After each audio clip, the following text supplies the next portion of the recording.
it's hard sometimes to get into the great rhythm current of our life.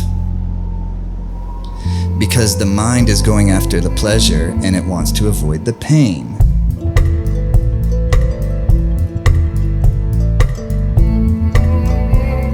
There comes the practice of yoga.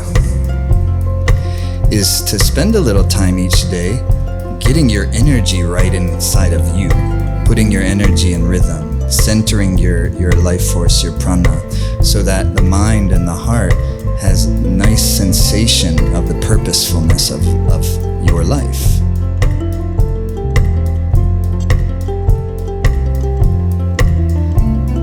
And very naturally from there, let the day happen.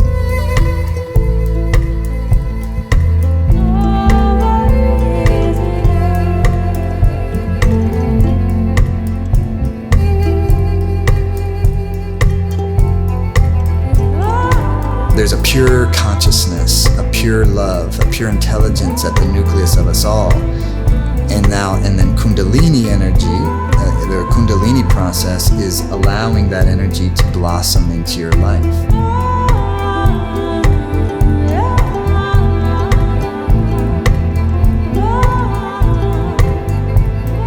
This is about experiencing your innate goodness, your innate brilliance, your innate love, and experiencing the interconnected web of which we're a part of.